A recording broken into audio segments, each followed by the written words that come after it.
Hello there ladies and gentlemen, Paul TX141 Walsh welcome you to an all new pair of Ace in a Day gameplays for the arcade mode of War Thunder. In today's episode we're going to be reviewing our first French aircraft, this being the D.371 H.S.9, a Tier 1 battle rating 1.3 premium fighter aircraft. To provide you with a brief historical overview as to the D.371 and this particular subvariant of it, we begin thus. In response to the Armée de l'Air, or the French Air Force's C-1 programme for new fighter designs in 1930, SAF Avions d'Iwatine put forward their D-37 design, a fixed landing gear parasol wing monoplane aircraft. Redesignated as D-370 soon after initial construction began of the prototype, the manufacture of the prototype was transferred to another company altogether, Liore et Olivier, due to d'Iwatine's outstanding commitment to their other fighter design, the D-500. The prototype was first flown on the 1st of October 1931, with subsequent test flights revealing the need for a series of extensive modifications to ensure the aircraft could fulfill the fighter role. These included, but were not limited to, the uprating of the engine from the Gnome Rhone 14 kbs 740 horsepower radial engine to the Gnome Rhone 14 kds 800 horsepower engine, the redesigning of the fixed undercarriage, and the redesigning of the wing with increased dihedral inclination. A second prototype, designated D371, flew for the first time in February of 1934, with greater success in subsequent test flights. Following the uprating of the engine once more, now to the Gnome Rhone 14 KFS 930 horsepower radial engine, and the introduction of an underwing armament of four 7.5mm MAC 1934 machine guns, 28 D371s were ordered for the French Air Force. These were all delivered by December of 1935. At the outbreak of the Spanish Civil War in July of 1936, up to 14 of these aircraft were unofficially sold by the French Air Force to the Spanish Republican Air Force as part of a volunteer squadron titled España. It should be noted that these planes were sold without armament due to France declaring themselves neutral for the course of the Spanish Civil War very early on. In August of 1936, so only a short while after, an additional 3 armed D371s arrived in Barcelona, as piloted by mercenary French pilots. These aircraft saw action in escorting a bombing raid against the city of Talavera de la Reina, and they were successful in this action, fending off Heinkel HE-51s. The D371s were withdrawn from service with the arrival of the Soviet Politkopov designs, in particular the I-15 and I-16, by November of 1936. They were relegated, i.e. the D371s, to the role of training aircraft throughout the rest of the war. The plane we're seeing on screen today, the HS-9 subvariant, represents attempts to arm the aircraft with 2 Hispano-Suiza 9 cannon in underwing fairings during the D371's development stages. It is possible that a limited number of D371s were produced or retrofitted with these 20mm cannon for the purposes of anti-shipping and ground attack roles, but whether they were actually set up in this configuration and flown is unknown. And so, with our historical overview concluded, let us see how the D371 HS9 handles in War Thunder's arcade mode. Our first gameplay of today is brought to you from the ground strike map Foggy Albion. For this we'll be using the following setup. Stealth belts for our 20mm cannon, reason being in my experience these belts have proven the most effective against fighter aircraft in particular, whereby the 2 high explosive fragmentation incendiary rounds backed up by the singular high explosive fragmentation semi-armour piercing incendiary round will rip apart most foes with accurate aim. Do not discredit the armour piercing round, it can come in use against the engines of the more durable enemy bombers, but in general we want to focus our armament towards fighters, more on that in a bit.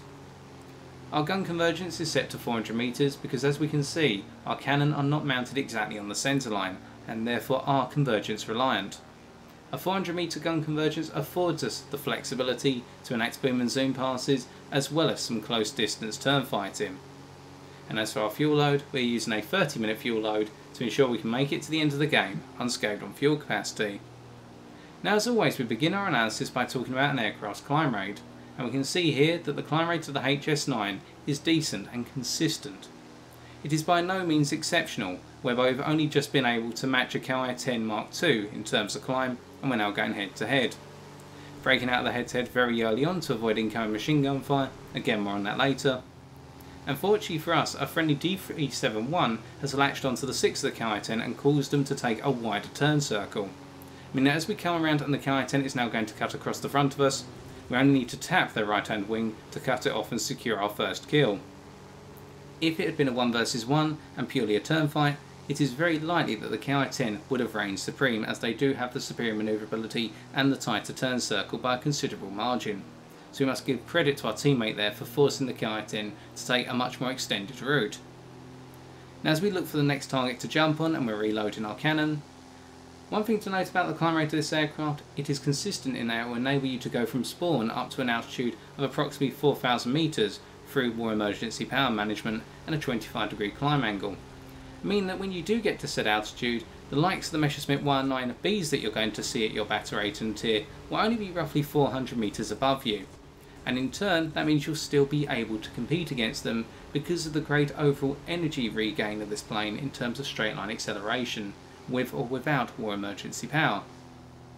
Now there we went into a boom and zoom pass and we picked up a double kill on 2 foes, noting how quickly we dispatched them due to the 20mm cannon. And so far we could say that the cannon are providing us with an absolutely lethal amount of force. But this comes at a cost. And this is where the H.S.9 is a very interesting aircraft in the fact that it is a contrast from the vast majority of the opposition you're going to face, or indeed you have flown previously.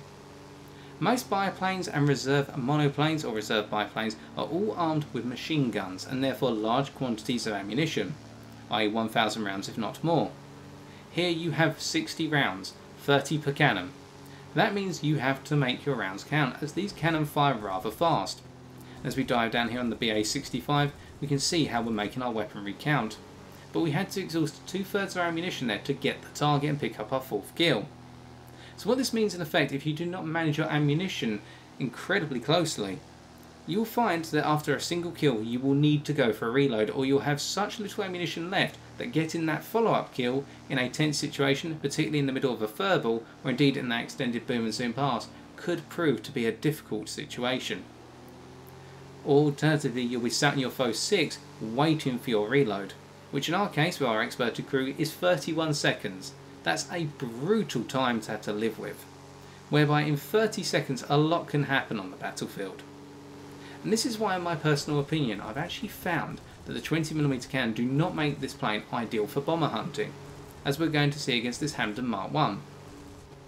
Now we can of course assume that bombers at our Battle 8 and tier, despite being light, will be more durable than the average biplane or monoplane fighter, so we'd expect to have to throw in a decent amount of ammunition. But as we're going to see, this Hampton frustrates us considerably, despite whether we approach them head on, alternatively from behind, or even on the beam. And as a result, it means every time we make a pass on them, we have to go for a reload straight afterwards. We have no other way of dealing with the situation. And here the Hampton could have just dived to the deck and gone after some ground targets rather than tried to loft off in the distance and expect us to dive away. We are going to be persistent to make a point that just having these cannon is not always going to be the greatest thing on the planet. Sometimes we would prefer to have the machine gun in order to be able to continuously shoot at our foe and do more and more damage over time. As well as we did knock out one of the gunners that Hampton there, we've taken a little bit of damage ourselves and we're still no closer to wiping this guy off the face of the earth, as we now go for our second reload against the foe and then now having to dive to the deck with an exposed fuel tank. Unfortunately, as we'll see, we won't even get credited with an assist on this individual. We will just simply see them dive down and they will eventually get dispatched by one of our allies, but in return the Hampton will have taken out some of our ground targets. Sorry, our ground units, which are their ground targets I should pronounce it as.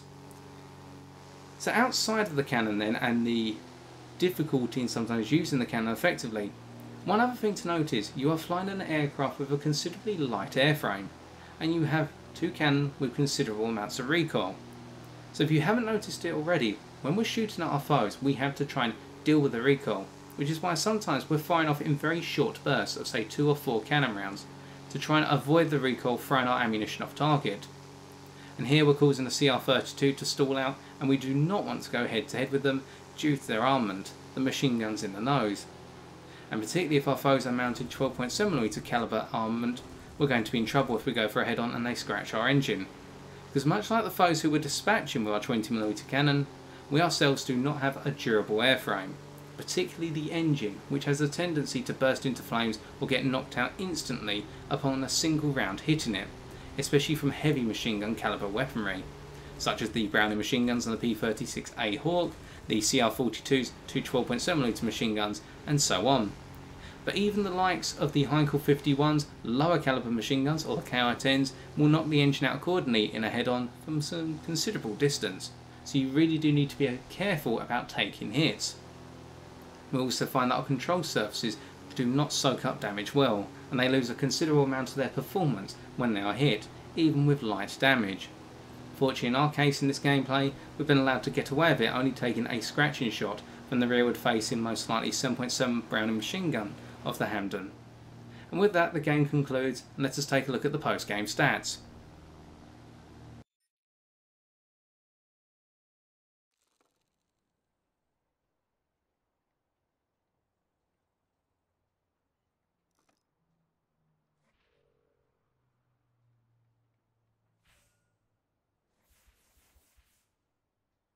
With our 6 kills, we were able to pick up 11,275 silver lions and 1,932 research points. Thus far then, we have demonstrated how the HS9's 220mm cannon can be considered a blessing, but also a key frustration point.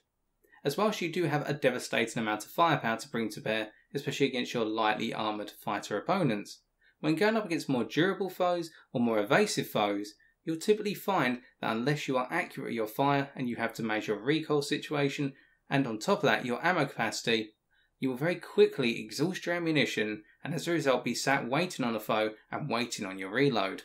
And in that time, i.e. that 25 plus seconds, your foe may dive away, they may gain the upper hand, or someone else may intervene in the dogfight, and it can only lead to the burden you have to bear.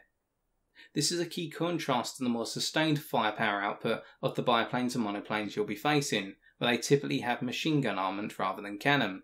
Which is why the HS9 is an interesting aircraft, because it really does throw out the textbook aircraft at its battle rating tier in terms of armament.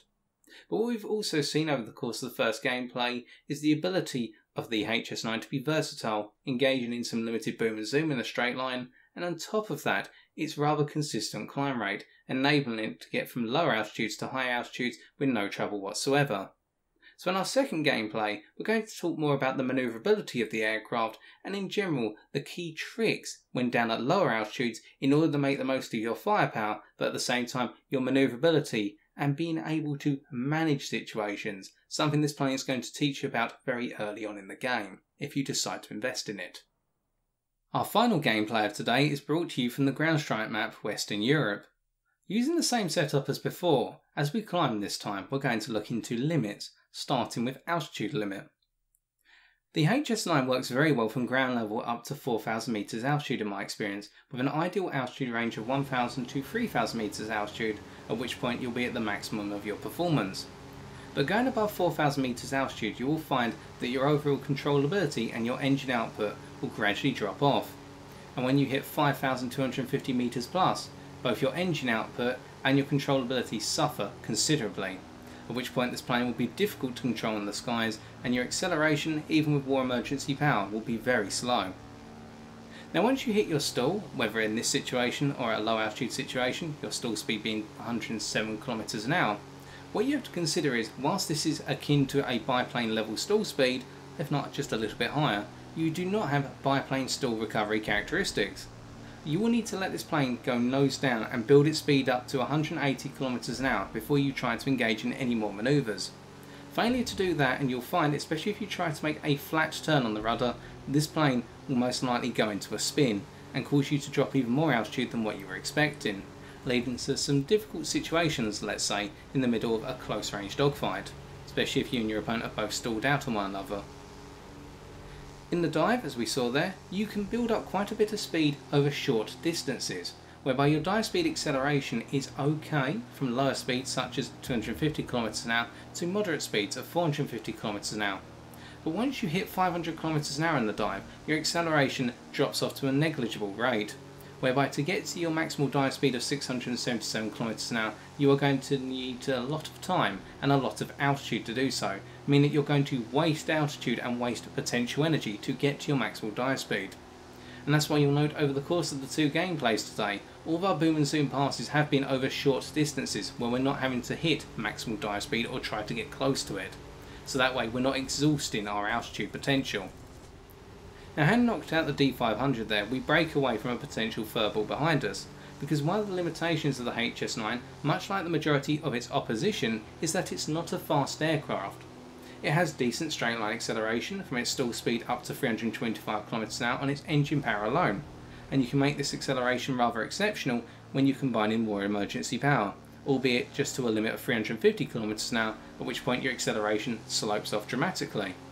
But what this means is that when you go into a furball, getting away is not going to be easy, whether your foe is just turning around behind you, or alternatively they've dived onto you from afar. You're going to be in it for the long haul, unless a considerable breakout path has appeared for you. And even then you'll find that in the midst of a furball, if your cannon do not connect, or alternatively if you're not too accurate in your aim, as depicted here against the BA-65, sometimes you're going to be sat idle in the furball, waiting for your cannon to rearm, so that way you can finish off the foe you've been sitting on the 6 of for a considerable amount of time, repeating what we were talking about earlier. But now let's go on to the manoeuvrability of this aircraft, because we have understated it so far.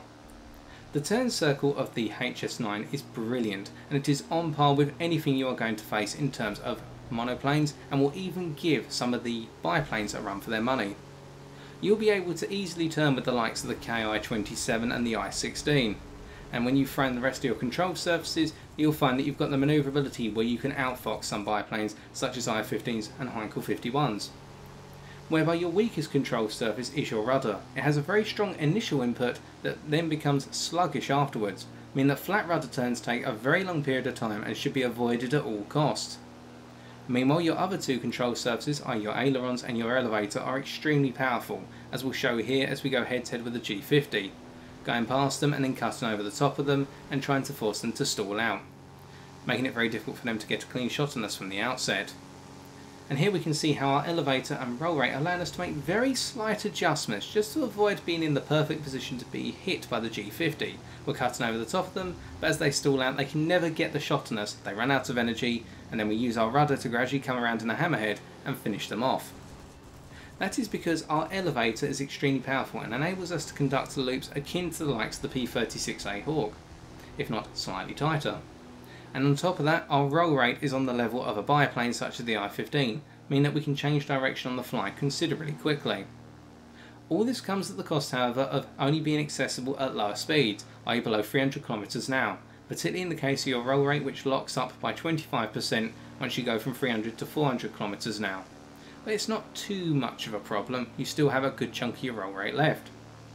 On the other hand, your elevator is severely compromised when you go from 400 to 500 km/h, whereby you will lose 75% of its controllability, making loops difficult and flying very low to the ground in a dive a rather dangerous adventure, especially if you fly too close to the ground and you find that your wheels smash into the ground. As for your rudder, you lose 25% of its controllability once you go from 500 to 550 km/h, but with this control surface being sluggish apart from the initial input anyway, that's not too much of a factor to worry about. Outside of the overall manoeuvrability and control surfaces then, what else is there to note about the HS9? Well, as we can see, it rewards careful play, whereby we're picking on individual foes, we're going for 1 versus 1s, because we really do not want to be in a situation where we're going to be in a many versus 1 dogfight. Because our very low durability means that we've only got to take 1 scratch to the engine or the control surfaces and we're going to fall out of the sky, or be even more exposed to incoming fire. But at the same time, you have the manoeuvrability to enable you to take those dangerous approaches. I go for potential fake head-ons with your foes, but snap right out of the way.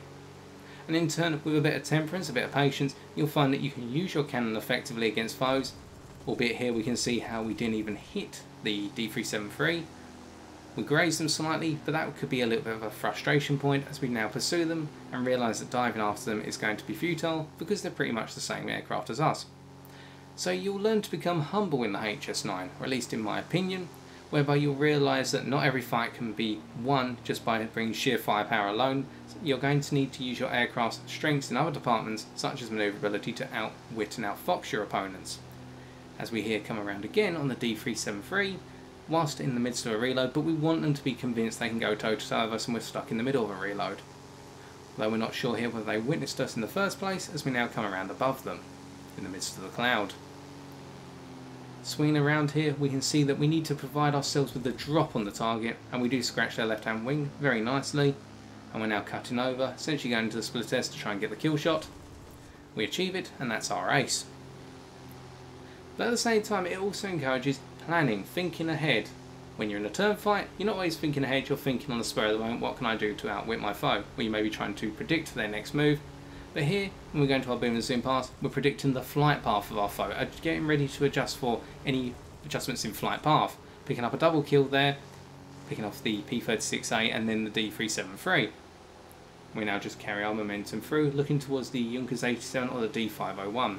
The Junkers 87 being the more favourable adventure as they're coming directly towards us, albeit just at a slight angle, trying to fly above us perhaps. And we wipe them off the rest of the ammunition to pick up our 8th and final kill of the game.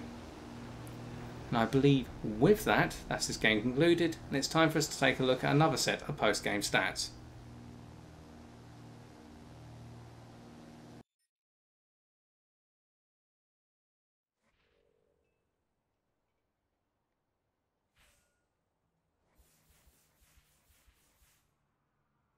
With our 8 kills and single assist, we picked up 18,800 silver lions and 1,856 research points.